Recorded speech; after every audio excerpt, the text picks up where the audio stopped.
നമ്മൾ മനസ്സിലാക്കേണ്ട ആദ്യത്തെ കാര്യം അല്ലെങ്കിൽ പ്രധാന സത്യം എന്ന് പറഞ്ഞു കഴിഞ്ഞാൽ 95 മുതൽ 98% ആളുകളും ബിസിയാണ്. അവർ നമ്മുടെ കാര്യത്തിൽ പെർമനന്റ് ആയിട്ട് ഒരു ശ്രദ്ധയില്ലാത്ത ആളുകളാണെന്ന് ആദ്യം മനസ്സിലാക്കുക. അതുപോലെ തന്നെ നിങ്ങൾ ഇങ്ങനെ ആലോചിച്ച് കൂട്ടുന്ന 95 മുതൽ 98% കാര്യങ്ങൾ നടക്കില്ല. എപ്പോഴും ആൻസൈറ്റിയാണ് അല്ലെങ്കിൽ മനസ്സിന് ഭയങ്കര വിഷമമുള്ള ആളുകൾ നമ്മുടെ ഇടയിലൊക്കെ ഒത്തിരി ഉണ്ട്. പലരും ചിന്തിക്കുന്നത് മറ്റുള്ളവർ എന്നെക്കുറിച്ച് എന്താണ് ചിന്തിക്കുന്നത് എന്ന് ചിന്തിച്ചിട്ടുള്ള ഒരു വിഷമങ്ങളുണ്ടാവും, അല്ലെങ്കിൽ നടക്കാത്ത കാര്യങ്ങളെക്കുറിച്ച് ഓവർ തിങ്ക് ചെയ്തിട്ടുള്ള വിഷമങ്ങളുണ്ടാവും. അങ്ങനെ പല തരത്തിലുള്ള മാനസികമായിട്ടുള്ള പ്രശ്നങ്ങളടങ്ങിയ ധാരാളം ആളുകൾ നമ്മുടെ ഇടയിലുണ്ട്. ഈ ഇടയ്ക്ക് ഞാൻ അത്തരത്തിലുള്ള ഒരു പേഷ്യൻറ്റുമായിട്ട് സംസാരിക്കുകയുണ്ടായി. അദ്ദേഹത്തിൻ്റെ ജീവിതത്തിൽ ഒരു പ്രശ്നങ്ങളും ഇല്ല, പക്ഷെ മറ്റുള്ളവർ എന്നെക്കുറിച്ച് എന്ത് ചിന്തിക്കുന്നു എന്നുള്ള ചിന്തയാണ് അദ്ദേഹത്തിന് കൂടുതലായിട്ടുള്ളത്. കുറേ നേരം ഞാൻ സംസാരിച്ചു, അദ്ദേഹത്തിൻ്റെ ആ ഒരു പ്രോബ്ലം സോൾവ് ചെയ്യാനായിട്ടുള്ള കുറേ ടിപ്സുകൾ പറഞ്ഞു കൊടുത്തു. അത്തരം കാര്യങ്ങളാണ് ഞാൻ ഈ ഒരു വീഡിയോയിലൂടെ പറയുന്നത്. ധാരാളം ആളുകളുടെ അറിവിലേക്ക് ഷെയർ ചെയ്ത് കൊടുക്കുക, കാരണം ഒത്തിരി യൂസ്ഫുൾ ആയിട്ടുള്ള ടിപ്സുകളാണ് ഞാൻ ഇതിൻ്റെ അകത്ത് നിങ്ങളോട് പറയുന്നത്. ആദ്യമായിട്ട് നിങ്ങൾ കണ്ണടച്ചൊന്ന് ചിന്തിച്ചു നോക്കുക. ഇന്നലെ നിങ്ങൾ കണ്ട കുറേ ആളുകളുണ്ടാവുമല്ലോ, അവരെന്താണ് ധരിച്ചിരുന്നത്? അത് നിങ്ങൾ ഓർമ്മയുണ്ടോ? അല്ലെങ്കിൽ അവർ എന്ത് ആണ് പറഞ്ഞത്? അവരുടെ ഫേഷ്യൽ എക്സ്പ്രഷൻ എന്തായിരുന്നു? ഇതെല്ലാം നിങ്ങൾക്ക് ഓർമ്മയുണ്ടോ? വളരെ ചുരുക്കം അല്ലേ ഓർമ്മയുള്ളത്? അതുപോലെ തന്നെയാണ് നമ്മൾ മറ്റുള്ളവർ നമ്മളെക്കുറിച്ച് എന്ത് ചിന്തിക്കുന്നു എന്നുള്ളത് നമ്മൾ ചിന്തിക്കേണ്ട ആവശ്യമില്ല. കാരണം 95% അവർ ഒരു 10 സെക്കൻഡൊക്കെ നമ്മളെക്കുറിച്ച് ചിന്തിക്കാറുള്ളൂ, ബാക്കിയൊന്നും നമ്മളെക്കുറിച്ച് ചിന്തിക്കാറില്ല. ഒരു സോഷ്യൽ മീഡിയയിൽ നമ്മളൊരു പോസ്റ്റ് ഇടുന്ന സമയത്ത് ആരെങ്കിലും എന്തെങ്കിലും കമൻറ്റ് ചെയ്തു എന്ന് പറഞ്ഞ് വിഷമം എടുക്കുന്ന ഒത്തിരി ആളുകളുണ്ട്. അല്ലെങ്കിൽ നമ്മൾ പബ്ലിക്കിൽ നമ്മൾ സംസാരിക്കുന്ന സമയത്ത് എൻ്റെ വോയിസ് ശരിയല്ല, എന്നെ കാണാൻ കൊള്ളില്ല എന്നൊക്കെ ചിന്തിക്കുന്ന ധാരാളം ആളുകളുണ്ട്. അല്ലെങ്കിൽ ഓഫീസിൽ ഒരു സ്മോൾ മിസ്റ്റേക്ക് ഉണ്ടാകുന്നു, ബോസ് ചെറിയൊരു വഴക്ക് പറയും, അത് തന്നെ അന്നത്തെ ദിവസം മൊത്തം സ്പോയിലാകും. ഇതൊന്നും ചിന്തിക്കണം. അവർക്കൊരു 10-15 സെക്കൻഡിലേക്ക് മാത്രമേ ഒരു പ്രോബ്ലം ഉണ്ടാകുന്നുള്ളൂ. ഇതിൻ്റെ പ്രശ്നം എന്താ? നമ്മളിത് കോൺസ്റ്റൻ്റ് ആയിട്ട് നമ്മുടെ കയ്യിൽ വെച്ച് കഴിഞ്ഞാൽ നമുക്ക് കഴുത്ത് വേദന വരാം, ഷോൾഡർ പെയിൻ ഒക്കെ വരാം, പല വേദനകൾ വരാം, ഉറക്കം കുറവുണ്ടാവാം, അസിഡിറ്റി ഉണ്ടാവാം, അതുപോലെ തന്നെ ബ്ലഡ് പ്രഷർ കൂടാനുള്ള പ്രശ്നമുണ്ട്, പ്രമേഹം വരാം, പല ആരോഗ്യ പ്രശ്നങ്ങൾ വരെ ഉണ്ടാവും. ഗൾഫ് രാജ്യങ്ങളിൽ ഹെൽത്ത് കെയർ സെക്ടറിൽ ജോലി നോക്കുന്നവരാണ് നിങ്ങൾ. എന്നാൽ നിങ്ങളെ ഹെൽപ്പ് ചെയ്യാനായിട്ട് ഒരു അടിപൊളി ടീമുണ്ട്, ഫേഴ്സാറ്റി കരിയേഴ്സ്.com.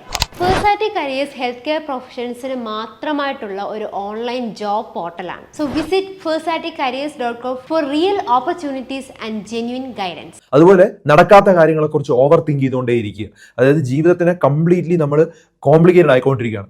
നടക്കില്ല, നടക്കാത്ത കാര്യങ്ങളൊക്കെ ചിന്തിച്ചുകൊണ്ടിരിക്കുക. നമ്മൾ മനസ്സിലാക്കേണ്ട ആദ്യത്തെ കാര്യം അല്ലെങ്കിൽ പ്രധാന സത്യം എന്ന് പറഞ്ഞു കഴിഞ്ഞാൽ 95 മുതൽ 98% ആളുകളും ബിസിയാണ്. അവർ നമ്മുടെ കാര്യത്തിൽ പെർമനന്റ് ആയിട്ട് ഒരു ശ്രദ്ധയില്ലാത്ത ആളുകളാണെന്ന് ആദ്യം മനസ്സിലാക്കുക. അതുപോലെ തന്നെ നിങ്ങളിങ്ങനെ ആലോചിച്ച് കൂട്ടുന്ന 95 മുതൽ 98% കാര്യങ്ങൾ നടക്കില്ല. അതൊക്കെ നമ്മുടെ മനസ്സിലുള്ള ഒരു തോന്നലുകൾ മാത്രമാണ്. നിങ്ങളൊന്ന് ആലോചിച്ച് നോക്കിയേ, ഇതിനു മുമ്പ് ഞങ്ങൾ എന്തൊക്കെ ആലോചിച്ച് കൂട്ടിയിട്ടുണ്ടോ, അതെല്ലാം നടന്നിട്ടുണ്ടോ? ഇല്ല. അപ്പം നിങ്ങൾ ഓർക്കേണ്ട എന്താണ്? നിങ്ങളുടെ ഒരു സംസാരത്തിൽ എന്തെങ്കിലും ഒരു ചെറിയ മിസ്റ്റേക്ക് ഉണ്ടായാൽ അത് ആളുകൾ ഒത്തിരി പേര് കളിയാക്കുമോ എന്നുള്ളതൊന്നും ചിന്തിക്കേണ്ട. ചെയ്യാനുള്ളതങ്ങ് ചെയ്യുക. ഓക്കെ, അവരുടെ ജീവിതം നോർമലായിട്ട് മാറും. നിങ്ങൾ മാത്രം ഇതെല്ലാം ആലോചിച്ച് ഇങ്ങനെ വറി ചെയ്തുകൊണ്ടിരിക്കും, ഓവർ തിങ്ക് ചെയ്തുകൊണ്ടേയിരിക്കും, നടക്കാത്ത കാര്യങ്ങളെക്കുറിച്ച് ചിന്തിച്ചിരിക്കും. ശരിയല്ലേ? അപ്പം നിങ്ങളുടെ വാല്യൂ നിങ്ങൾ തന്നെ കുറയ്ക്കുന്നു. അതായത് മറ്റുള്ളവർ ജഡ്ജ് ചെയ്യുമെന്ന് വിചാരിച്ചിട്ടാണ് നിങ്ങൾ ചിന്തിക്കുന്നെങ്കിൽ നിങ്ങൾ തന്നെ നിങ്ങളെ തന്നെ ഇല്ലാതാക്കിക്കൊണ്ടിരിക്കുകയാണ്. രണ്ടാമത്തെ കാര്യം, ഓവർ തിങ്ക് ചെയ്യുന്നത് നമ്മൾ ബ്രേക്ക് ചെയ്യണം. നമ്മളിത് തുടങ്ങുകയാണ്, നമ്മുടെ മനസ്സിൻ്റെ അകത്ത് ഇങ്ങനെ വ്യാകുലത തുടങ്ങുന്ന സമയത്ത് തന്നെ നമ്മൾ മനസ്സിലാക്കണം, എന്തോ ഒരു വിഷമം എൻ്റെ മനസ്സിലോട്ട് വരുന്നുണ്ട്. ബ്രേക്ക് എടുക്കുക, അവിടുന്ന് മാറുക, ഒരു 10 സെക്കൻഡ് അല്ലെങ്കിൽ ഒരു മിനിറ്റ് വെയിറ്റ് ചെയ്യുക. എന്താണ് നമ്മുടെ മനസ്സിൽ ആ വിഷമം വന്നത്? ആ കാരണം പറ്റുമെങ്കിൽ ഒന്ന് മൊബൈലിൽ കുറിക്കുക. ചിലപ്പോൾ സ്റ്റുപ്പിഡ് ആയിട്ടുള്ള എന്തെങ്കിലും ഒരു തോട്ടായിരിക്കും, ഒരു കാരണമില്ലാത്തൊരു തോട്ടായിരിക്കും. അത് കറക്റ്റായിട്ട് റെക്കഗ്നൈസ് ചെയ്ത് കഴിഞ്ഞാൽ ചിലപ്പോൾ അത് നടന്നിട്ട് പോലും ഇല്ല, നടക്കാൻ സാധ്യത പോലും ഇല്ലാത്ത കാര്യമായിരിക്കും. അത് കഴിഞ്ഞ് കഴിഞ്ഞാൽ 10-10-10 റൂൾ അപ്ലൈ ചെയ്യണം. അപ്പം നിങ്ങൾക്കൊരു കാരണം കണ്ടെത്തി നിങ്ങൾ ചിന്തിക്കേണ്ടത് 10 ദിവസം കഴിഞ്ഞാൽ അതെൻ്റെ ജീവിതത്തിൽ എന്തെങ്കിലും സംഭവിക്കുമോ? 10 മാസം കഴിഞ്ഞാൽ അതെൻ്റെ ജീവിതത്തിൽ എന്തെങ്കിലും സംഭവിക്കുമോ? 10 വർഷം കഴിഞ്ഞാൽ എൻ്റെ ജീവിതത്തിൽ എന്തെങ്കിലും സംഭവിക്കുമോ? ഈ മൂന്നാമത്തെ പോയിന്റ് എത്തുമ്പോൾ മിക്ക കാര്യങ്ങളും ഒരു പ്രശ്നവും ഇല്ലാത്തൊരു കാര്യമായിരിക്കും. അപ്പോൾ ഓഫീസിൽ ബോസ് വഴക്ക് പറയുന്നത് ചെറിയൊരു കാര്യമാണ്, നമ്മൾ കറക്റ്റ് ചെയ്യാനുള്ളത് നമ്മൾ കറക്റ്റ് ചെയ്യുക. പക്ഷെ 1-2 ദിവസം നമ്മളങ്ങനെ വിഷമിച്ച് നടക്കേണ്ട ഒരു ആവശ്യമില്ല. കാരണം എന്താ? അതൊരു 10 ദിവസം കഴിയുമ്പോൾ തന്നെ അതൊന്നും ഇല്ലാതാവും. പിന്നല്ലേ 10 മാസവും 10 വർഷവും. അപ്പോൾ അത് ചിന്തിക്കേണ്ട. മൂന്നാമത്തെ കാര്യം, നമുക്ക് കൺട്രോൾ ചെയ്യാൻ പറ്റുന്ന കാര്യവും കൺട്രോൾ ചെയ്യാൻ പറ്റാത്ത കാര്യങ്ങളും തമ്മിൽ നമ്മൾ കറക്റ്റായിട്ട് മനസ്സിലാക്കണം. മിക്ക ആളുകളും പറയുന്നത് കൺട്രോൾ ചെയ്യാൻ പറ്റുന്ന കാര്യങ്ങളിലും അറിയാറുണ്ട്, കൺട്രോൾ ചെയ്യാൻ പറ്റാത്ത കാര്യങ്ങളിലും അറിയാറുണ്ട്. ഒരു നോട്ട്ബുക്ക് എടുക്കുക, അല്ലെങ്കിൽ ഒരു പേപ്പർ എടുക്കുക, കൺട്രോൾ എന്നുള്ള ഒരു കോളം വരയ്ക്കുക, അടുത്തതിൽ അൺകൺട്രോൾ എന്നുള്ള ഒരു കോളം വരയ്ക്കുക. അതിനകത്ത് നിങ്ങൾക്ക് കൺട്രോൾ ചെയ്യാൻ പറ്റുന്ന നിങ്ങളുടെ മനസ്സിന്റെ പ്രശ്നങ്ങളെല്ലാം എഴുതുക. എനിക്ക് കൺട്രോൾ ചെയ്യാൻ പറ്റുന്ന കാര്യങ്ങൾ എന്താ? എൻ്റെ റിയാക്ഷൻസ് അല്ലേ, എൻ്റെ ഒരു പ്രവർത്തനം എനിക്ക് കൺട്രോൾ ചെയ്യാനായിട്ട് പറ്റും, അല്ലെങ്കിൽ എൻ്റെ ആക്ഷൻസ് എനിക്ക് കൺട്രോൾ ചെയ്യാനായിട്ട് പറ്റും, അല്ലെങ്കിൽ ഞാൻ എന്താണ് ചിന്തിക്കുന്നത് എന്ന് എനിക്ക് കൺട്രോൾ ചെയ്യാൻ പറ്റും, എൻ്റെ ഗ്രോത്ത് എനിക്ക് കൺട്രോൾ ചെയ്യാൻ പറ്റും. പക്ഷെ എനിക്ക് കൺട്രോൾ ചെയ്യാൻ പറ്റാത്ത എന്തൊക്കെയാണ്? മറ്റുള്ളവർ എന്ത് ചിന്തിക്കുന്നു എനിക്ക് കൺട്രോൾ ചെയ്യാൻ പറ്റില്ല. ഗോസിപ്പുകൾ എനിക്ക് കൺട്രോൾ ചെയ്യാൻ പറ്റില്ല. റൂമർ, വെതർ, പൊളിറ്റിക്സ്, ആക്സിഡന്റ്, ഇതൊന്നും എനിക്ക് കൺട്രോൾ ചെയ്യാൻ പറ്റില്ല. അപ്പോൾ അതിനെക്കുറിച്ച് ഞാൻ ചിന്തിക്കില്ല. അപ്പം നിങ്ങൾ ചിന്തിക്കേണ്ടതാണ്, കൺട്രോൾ ചെയ്യാൻ പറ്റാത്ത കാര്യങ്ങളെക്കുറിച്ച് ഞാൻ ഇനി വിഷമിക്കില്ല. അത് എൻ്റെ കൺട്രോളല്ല. ഞാൻ ഫോക്കസ് ചെയ്യുന്നത് എനിക്ക് കൺട്രോൾ ചെയ്യാൻ പറ്റുന്ന കാര്യങ്ങൾ മാത്രമാണ്. അതായത് നമ്മൾ നല്ല ചുഴിയുള്ള ഒരു നദിയിൽ നമ്മൾ ഒരു കാരണവശാലും ചുഴിയുടെ അടുത്തോട്ട് നമ്മൾ നീന്താനായിട്ട് പോകില്ല. നമ്മൾ നീന്താൻ പോകുന്ന എപ്പോഴും നമുക്ക് സേഫ് ആണെന്നുള്ള സ്ഥലത്ത് മാത്രമായിരിക്കും. അതുപോലെ നമുക്ക് അൺകൺട്രോൾ ചെയ്യാൻ പറ്റാത്ത കാര്യങ്ങളിൽ പോയി തല വയ്ക്കാതിരിക്കാൻ നോക്കുക. നമ്മളത് അക്സെപ്റ്റ് ചെയ്യുക എന്നുള്ളതാണ്. അടുത്ത ഒരു പ്രധാന പ്രശ്നം, മിക്ക ആളുകളും പെർഫെക്ഷൻ ആവാനായിട്ട് നോക്കും, പെർഫെക്ഷനിസ്റ്റ് ആവാനായിട്ട് നോക്കും. അതായത് 100% അത് സൂപ്പർ ആക്കാനായിട്ട് നോക്കും. നിങ്ങൾ മനസ്സിലാക്കേണ്ടത്, തെറ്റുകളാണ് മനുഷ്യരെ വിജയത്തിലോട്ട് നയിക്കുന്നത്. Mistakes are stepping stone to success എന്നൊക്കെ പറയും. അത് തന്നെയാണ്. അതായത് സൊസൈറ്റി നമ്മളെ ഓൾവേസ് പെർഫെക്റ്റ് ആയിട്ടാണ് കാണുന്നത്, നമ്മളെ പ്രഷറൈസ് ചെയ്യാം. അതുപോലെ നമ്മുടെ മനസ്സിലും ഒരു ചിന്ത കാണാൻ എനിക്കെല്ലാം പെർഫെക്റ്റ് ആയിട്ട് ചെയ്യണമെന്ന്. നിങ്ങൾക്ക് ചെയ്യാൻ പറ്റുന്ന രീതിയിൽ മാക്സിമം പെർഫെക്റ്റ് ആയിട്ടങ്ങ് ചെയ്യുക. ചിലതൊക്കെ തെറ്റട്ടെ, കുഴപ്പമില്ല. 100% ആർക്കാണ് ബെറ്റർ ആക്കാനായിട്ട് പറ്റുന്നത്? എത്രയോ വലിയ ആളുകൾക്ക് പോലും 100% ബെറ്റർ ആക്കാൻ പറ്റില്ല. അതുപോലെ തന്നെ പല കണ്ടുപിടുത്തം നടത്തിയ പല ശാസ്ത്രജ്ഞന്മാരും തെറ്റിയാണ് അവർ സക്സസ്സിലോട്ട് എത്തുന്നത്. അപ്പം അതുകൊണ്ട് നമ്മൾ എന്ത് ചിന്തിക്കണം? പെർഫെക്റ്റ് ആക്കാനായിട്ട് നോക്കരുത്. നമ്മളെ കൊണ്ട് പറ്റുന്ന ഏറ്റവും ബെസ്റ്റ് ചെയ്യുക. അപ്പോൾ മനുഷ്യന് തെറ്റ് പറ്റും എന്നുള്ള കാര്യം ഓർത്തിരിക്കുക. അതായത് നമ്മൾ നടക്കാൻ ഒറ്റയടിക്ക് നടന്നു തുടങ്ങിയല്ലോ, നമ്മൾ വീണൊക്കെ തന്നെയാണ് നടന്നു തുടങ്ങിയതും പിന്നെ ഓടി തുടങ്ങിയതും സ്റ്റെപ്പ് കയറിയതുമല്ല. ഇത് ഓർത്തിരിക്കുക. അതുപോലെ നമ്മൾ സൈക്കിൾ ഓടിക്കാൻ പഠിക്കുന്ന സമയത്തും പലവട്ടം വീഴും. നമ്മുടെ ചിലപ്പം അച്ഛനായിരിക്കും ചിരിക്കുന്നത്, ചിലപ്പോൾ അമ്മയായിരിക്കും, ചിലപ്പോൾ കണ്ടുകൊണ്ടിരിക്കുന്ന ആളുകളൊക്കെ ചിരിക്കും. പക്ഷെ കുറച്ച് നാൾ കഴിയുമ്പോൾ നമ്മൾ സൈക്കിൾ ഓടിക്കാൻ പഠിക്കും. അതുപോലെ തന്നെയാണ് തോൽവികൾ ഉണ്ടാകാം. അത് നിങ്ങൾ ഒരു കാരണവശാലും നിങ്ങളുടെ ഫെയിലിയറായിട്ട് എടുക്കരുത്. ഇനി അടുത്ത പോയിന്റ്, നിങ്ങൾ ഡെയിലി നമ്മുടെ അഫർമേഷൻസ് ചെയ്യണം. പ്രഭാതത്തിൽ നിങ്ങൾ കണ്ണാടി നോക്കി സ്വന്തമായിട്ട് പറയണം. അതായത് ഞാൻ എൻ്റെ ബെസ്റ്റ് ചെയ്യും, മറ്റുള്ളവർ പറയുന്നത് എനിക്ക് ഇമ്പോർട്ടൻ്റ് അല്ല. 95 മുതൽ 98% മറ്റുള്ളവർ എന്നെക്കുറിച്ച് ചിന്തിക്കാറുമില്ല. അപ്പം എൻ്റെ മനസ്സിലുള്ള തോട്ട്സ് എല്ലാം ഒരു കാര്യമില്ല. എൻ്റെ ബെസ്റ്റ് വേർഷനായിട്ട് വളർത്താനായിട്ട് ഞാൻ കണ്ടിന്യൂസ് ആയിട്ട് വർക്ക് ചെയ്യും. ഇതാണ് നമ്മൾ പറയേണ്ടത്. ഇങ്ങനെ കുറേ നാൾ പറഞ്ഞുകൊണ്ടിരുന്നാൽ നമ്മുടെ ബ്രെയിൻ തന്നെ റീവയർ ചെയ്യാനായിട്ട് തുടങ്ങും. നമ്മുടെ പഴയ നെഗറ്റീവ് ഇതൊക്കെ മാറി നമ്മുടെ കോൺഫിഡൻസ് ബിൽഡ് ചെയ്യാനായിട്ട് തുടങ്ങും. അത് ചെയ്തു തുടങ്ങുന്നത് വളരെ ഇമ്പോർട്ടൻ്റ് ആണ്. ഡീപ് ബ്രീത്തിങ് എക്സസൈസ് ഇമ്പോർട്ടൻ്റ് ആണ്. ഞാൻ എപ്പോഴും പറയുന്നതാണ് 4-7-8 എന്നുള്ളൊരു മെത്തേഡ്. നമുക്ക് ആൻസൈറ്റി തുടങ്ങുന്നു, തെറ്റായിട്ടുള്ള ചിന്ത മനസ്സിൽ വരുമ്പം കണ്ണടയ്ക്കുക, നമ്മൾ 4 സെക്കൻഡ് ഡീപ്പായിട്ട് ബ്രീത്ത് ചെയ്യുക അകത്തോട്ട്. അതിനുശേഷം 7 സെക്കൻഡ് അല്ലെങ്കിൽ 6 സെക്കൻഡ് ഹോൾഡ് ചെയ്യുക, ബ്രെത്ത് ഹോൾഡ് ചെയ്ത് പിടിക്കുക. എന്നിട്ട് വാ വഴി 8 സെക്കൻഡ് എടുത്ത് പതുക്കെ പുറത്തോട്ട് കളയുക. നിങ്ങളുടെ ഹാർട്ട് റേറ്റ് നോർമലാവും, നിങ്ങളുടെ മനസ്സിലുള്ള ആ തോട്ട്സ് എല്ലാം പുറത്തു പോവും, നമ്മുടെ ആ മനസ്സിൻ്റെ വ്യാകുലതകളെല്ലാം കുറഞ്ഞ് ഇല്ലാതാവും. വളരെ എഫക്റ്റീവ് ആയിട്ടുള്ളൊരു മാർഗ്ഗമാണ്. പാരാസിമ്പതറ്റിക് സിസ്റ്റത്തിനാണ് നമ്മൾ ആക്ടിവേറ്റ് ചെയ്യുന്നത്. വളരെ നല്ല മാർഗ്ഗമാണ്. അടുത്ത മാനസിക സമ്മർദ്ദം അല്ലെങ്കിൽ ആൻസൈറ്റി കുറയ്ക്കാനുള്ള ഏറ്റവും ഇമ്പോർട്ടൻറ്റ് സ്റ്റെപ്പ് എന്ന് പറഞ്ഞാൽ ഗ്രാറ്റിറ്റ്യൂഡ് പ്രാക്ടീസ് ചെയ്യാന്ന്. ഗ്രാറ്റിറ്റ്യൂഡ് എന്ന് പറഞ്ഞാൽ നമ്മുടെ ജീവിതത്തിൽ പല അനുഗ്രഹങ്ങളും ഉണ്ടാകുന്നുണ്ട്.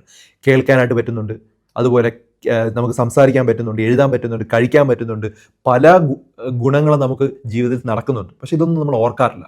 എല്ലാത്തിനും നന്ദി പറയാനായിട്ട് തുടങ്ങുക. ഒരു 3-5 കാര്യങ്ങൾ എല്ലാ ദിവസവും നിങ്ങൾക്ക് ജീവിതത്തിൽ നടന്ന നല്ല കാര്യങ്ങളോ അല്ലെങ്കിൽ ഈ പറഞ്ഞ എന്തെങ്കിലുമൊക്കെ ഉണ്ടെങ്കിൽ, ഒരു സുഹൃത്ത് നിങ്ങൾക്ക് ഉണ്ടെങ്കിൽ, ഒരു ചെറിയ അച്ചീവ്മെൻറ്റ് നിങ്ങൾ നേടിയിട്ടുണ്ടെങ്കിൽ നിങ്ങൾ സ്വന്തം നന്ദി പറയുക. അല്ലെങ്കിൽ ഇതൊക്കെയാണ് എൻ്റെ ജീവിതത്തിൽ നടന്ന കാര്യങ്ങൾ, നല്ല കാര്യങ്ങൾ എന്നുള്ളത് ഒരു വാട്സാപ്പ് ഗ്രൂപ്പിൽ എഴുതി തുടങ്ങും. നല്ല വ്യത്യാസം നിങ്ങളുടെ ജീവിതത്തിൽ ഉണ്ടാവും. നിങ്ങളുടെ ആ ആൻസൈറ്റി എന്നുള്ള സാധനം കുറഞ്ഞു തുടങ്ങും. അപ്പോൾ ശരിക്കും ആൻസൈറ്റി എന്ന് പറഞ്ഞാൽ mind stuck in fear and നെഗറ്റിവിറ്റിയാണ്. അതേസമയത്ത് ഗ്രാറ്റിറ്റ്യൂഡ് എന്ന് പറഞ്ഞാൽ mind shifted to present and positive എന്നാണ് പറയുന്നത്. ഇനി നമ്മൾ നമ്മുടെ ചിന്തകളെ നമ്മൾ മാറ്റാനായിട്ട് പഠിക്കണം. അതായത് എന്തെങ്കിലും നെഗറ്റീവ് ചിന്തകൾ വരുന്നു, നമ്മൾ ബ്രീത്ത് ചെയ്തിട്ടൊന്നും മാറുന്നില്ലെങ്കിൽ, നമ്മൾ ഒരു പ്ലസന്റ് അനുഭവം നമുക്ക് ജീവിതത്തിൽ ഉണ്ടായിട്ടുണ്ടല്ലോ, ഒരു ട്രിപ്പിന് പോയതോ, അതൊക്കെ നമ്മൾ ചിന്തിക്കുക. അതുപോലെ തന്നെ പിന്നെ നമ്മൾ ഓൾ ഈസ് വെൽ എന്ന് പറയുക, അല്ലെങ്കിൽ ഇതൊന്നും നടക്കില്ല എന്നുള്ളൊരു കാര്യം നമ്മൾ കോൺസ്റ്റൻ്റ്ലി പറയുക, നാക്കുകൊണ്ട് തന്നെ പറഞ്ഞു തുടങ്ങുക. അത് വളരെ ഇമ്പോർട്ടൻ്റ് ആണ്. ഇനി മെഡിറ്റേറ്റ് ചെയ്യുക. കണ്ണടച്ച് 10 മുതൽ 15 മിനിറ്റ് നമ്മൾ ശ്വസനത്തിൽ മാത്രം കോൺസെൻട്രേറ്റ് ചെയ്ത്, ഞാനൊരു വീഡിയോ ഡീറ്റെയിൽ ആയിട്ട് ചെയ്തിട്ടുണ്ട്, അത് ഡീറ്റെയിൽ ആയിട്ട് ചെയ്യുക. വളരെ നല്ല എഫക്റ്റീവ് മാർഗ്ഗമാണ്. നമ്മുടെ മനസ്സിൽ സമ്മർദ്ദം കുറയ്ക്കാനും ഇതുപോലെ നെഗറ്റീവ് ചിന്തകൾ കുറയ്ക്കാൻ വേണ്ടി ഹെൽപ്പ് ചെയ്യുന്ന ഒരു സാധനമാണ്. അടുത്ത പ്രധാനപ്പെട്ട ഒരു കാര്യം നമ്മൾ എക്സസൈസ് ചെയ്യുക എന്നുള്ളതാണ്. എക്സസൈസ് മൈൻഡുമായിട്ട് എന്താണ് കണക്ഷൻ എന്ന് പല ആളുകളും ചോദിക്കും. ശരിക്കും നമ്മൾ എക്സസൈസ് ചെയ്യുന്ന സമയത്ത് നമ്മുടെ നല്ല ഹോർമോൺസുകൾ നമ്മുടെ ബോഡിയിലുണ്ടാവും. സെറട്ടോണിൻ, എൻഡോർഫിൻ പോലുള്ള ഹോർമോൺസ്. അത് നമ്മുടെ മാനസിക സമ്മർദ്ദം കൺട്രോൾ ചെയ്യാനും അതുപോലെ സെൽഫ് ലവ്, നമ്മൾ സ്വന്തമായിട്ട് നമുക്ക് കുറച്ചുകൂടെ സ്നേഹം ഉണ്ടാവാനൊക്കെ ഹെൽപ്പ് ചെയ്യുന്ന ഒരു കാര്യമാണ്. നിർബന്ധമായിട്ടും നിങ്ങൾ എക്സസൈസ് ചെയ്തു തുടങ്ങുക. രാവിലെ ആണെങ്കിലും രാത്രി ആണെങ്കിലും ഒരു 30 മിനിറ്റ് കുറച്ച് വെയിറ്റ് എടുത്തിട്ടുള്ള എക്സസൈസോ അല്ലെങ്കിൽ നല്ല ജോഗിങ്ങോ ഒക്കെ ചെയ്ത് കഴിഞ്ഞാൽ അത് തന്നെ നിങ്ങളുടെ ഒരു കോൺഫിഡൻസ് കൂട്ടും. ഒന്നും വർക്ക് ചെയ്യുന്നില്ല, ഈ പറഞ്ഞ കാര്യങ്ങൾ ഒന്നും വർക്ക് ചെയ്യുന്നില്ലെങ്കിൽ ഒരു സൈക്യാട്രിസ്റ്റിനെ കാണുക. നമുക്ക് കൊഗ്നിറ്റീവ് ബിഹേവിയറൽ തെറാപ്പി എന്നൊരു ട്രീറ്റ്മെന്റ് ഉണ്ട്. അതായത് നെഗറ്റീവ് പാറ്റേണെ കണ്ടെത്തിയിട്ട് അതിനെ പ്രോപ്പറായിട്ട് ട്രെയിൻ ചെയ്യുന്ന ഒരു മാർഗ്ഗമാണ്. വീക്കിലി സെഷൻസ്, മന്ത്ലി സെഷൻസ് ഒക്കെ ഉണ്ട്. ഇച്ചിരി എക്സ്പെൻസീവ് ആണ്. അല്ലെങ്കിൽ ചില മെഡിസിൻസ് കഴിക്കേണ്ടി വരും. സെലക്റ്റീവ് സെറട്ടോണിൻ റീഅപ്ടേക്ക് ഇൻഹിബിറ്റർ എന്നൊക്കെ പറഞ്ഞ SSRI പോലുള്ള മരുന്നുകൾ ഒരു 3-4 മാസം കൃത്യമായി കഴിക്കേണ്ടതായിട്ട് വരും. ഒരു ബ്രെയിൻ്റെ ഒരു കെമിക്കൽ ബാലൻസ് മെയിൻറ്റെയിൻ ചെയ്യാൻ വേണ്ടിയാണ്. അപ്പോൾ തെറാപ്പി നോക്കുക, മെഡിസിൻ നോക്കുക, നമുക്ക് മിക്കവാറും ഒരു പെർമനന്റ് റിലീഫ് ഉണ്ടാവും ആൻസൈറ്റിക്ക് എതിരെ.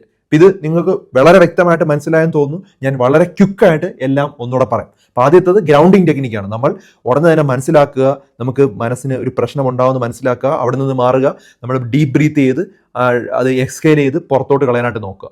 ഇനി അത് എന്താണോ കാരണം നമ്മൾ ചിന്തിക്കുക. അത് 10 മിനിറ്റ് കഴിഞ്ഞാൽ, അല്ലെ 10 ദിവസം കഴിഞ്ഞാൽ, അല്ലെ 10 വർഷം കഴിഞ്ഞാൽ എന്തെങ്കിലും നിങ്ങളുടെ ജീവിതത്തിൽ ഉണ്ടാക്കുമോ? ഇല്ലെങ്കിൽ അത് കാര്യമാക്കണ്ട. കൺട്രോൾ ചെയ്യാൻ പറ്റുന്നതാണോ, അൺകൺട്രോൾ ചെയ്യാൻ പറ്റുന്ന കാര്യങ്ങളാണോ എന്ന് തിരിച്ചറിയുക. കൺട്രോൾ ചെയ്യുന്ന കാര്യത്തിൽ മാത്രം നമ്മൾ ആക്ഷൻ എടുക്കാൻ നോക്കുക, അൺകൺട്രോൾ കാര്യങ്ങൾ വിടുക. പിന്നുള്ളത്, നമുക്ക് ഇതുപോലുള്ള അഫർമേഷൻസ് ദിവസവും രാവിലെ ചെയ്യുക, ഗ്രാറ്റിറ്റ്യൂഡ് പ്രാക്ടീസ് ചെയ്യുക. അതായത് നമ്മുടെ ജീവിതത്തിൽ നടന്ന നല്ല കാര്യങ്ങൾ നമ്മൾ പറഞ്ഞുകൊണ്ടേയിരിക്കുക. എന്തെങ്കിലും ഒരു പ്രോബ്ലം ഉണ്ടാകുമ്പോൾ ഓൾ ഈസ് വെൽ എന്നുള്ള ഒരു കാര്യങ്ങൾ പറയുക. നിങ്ങളുടെ ഹോബീസിൽ കൂടുതൽ കോൺസെൻട്രേറ്റ് ചെയ്യുക. നിങ്ങളുടെ വ്യായാമം കുറച്ചുകൂടെ നിങ്ങൾക്ക് ശരീരത്തിന് വേണ്ടിയുള്ള കാര്യങ്ങൾ ചെയ്യുക. മെൻ്റൽ പീസിന് എന്തൊക്കെ നിങ്ങൾക്ക് ചെയ്യാൻ പറ്റുമോ ആ കാര്യങ്ങളെല്ലാം ചെയ്തുകൊണ്ടേയിരിക്കുക. ഈ പറഞ്ഞ കാര്യങ്ങൾ എഫക്റ്റീവായിട്ട് നിങ്ങൾ ഒരു 2 മാസം 3 മാസം ചെയ്യുവാണെങ്കിൽ നിങ്ങളുടെ ജീവിതത്തിൽ വലിയ മാറ്റങ്ങളായിരിക്കും ഉണ്ടാകുന്നത്. കാരണം ഞാൻ ജീവിതത്തിൽ കണ്ടിട്ടുണ്ട് കുറേ ആളുകൾ ഇത് പ്രാക്ടീസ് ചെയ്തിട്ട് റിമാർക്കബിൾ ആയിട്ട് മാറിയത്. അപ്പോൾ അതൊന്ന് ട്രൈ ചെയ്ത് നോക്കൂ. എന്ന് കഴിഞ്ഞ് 3 മാസം കഴിഞ്ഞ് നിങ്ങൾ ഈ വീഡിയോ അണ്ടറിൽ കമൻറ്റ് ചെയ്ത് നോക്കൂ എന്തുമാത്രം മാറ്റങ്ങളാണ് നിങ്ങൾക്ക് ഉണ്ടായത്. പക്ഷേ ആത്മാർത്ഥമായിട്ട് ഞാൻ പറഞ്ഞ ഓരോ പോയിന്റും നിങ്ങൾ ശ്രമിച്ചാൽ മാത്രമേ ഇതിനൊരു എഫക്റ്റീവ് റിസൾട്ട് ഉണ്ടാവുള്ളൂ. അപ്പോൾ ഇത് മനസ്സിലായല്ലോ. അപ്പോൾ ധാരാളം ആളുകളുടെ അറിവിലേക്ക് ഷെയർ ചെയ്ത് കൊടുക്കുക. ആ ഒരു വ്യക്തി ശരിക്കും സൂയിസൈഡിൻ്റെ വക്കിലായിരുന്നു. ഞാനിതെല്ലാം എക്സ്പ്ലെയിൻ ചെയ്ത് കൊടുത്തിട്ടുണ്ട്. 2 ദിവസം കഴിഞ്ഞപ്പം പോസിറ്റീവായിട്ടുള്ള റിപ്ലൈ ആണ് പറഞ്ഞത്. പക്ഷേ 2 ദിവസം പോരാ, നമുക്കൊരു 2 മാസമെങ്കിലും ഇത് കറക്റ്റായിട്ട് പ്രാക്ടീസ് ചെയ്താൽ മാത്രമേ ഒരു റിസൾട്ട് ഉണ്ടാവുള്ളൂ. അപ്പോൾ ഇത് വളരെ യൂസ്ഫുൾ ആയിട്ടുള്ള ഒരു വീഡിയോ ആണ്. മറ്റുള്ളവർക്ക് ഷെയർ ചെയ്ത് കൊടുക്കുക.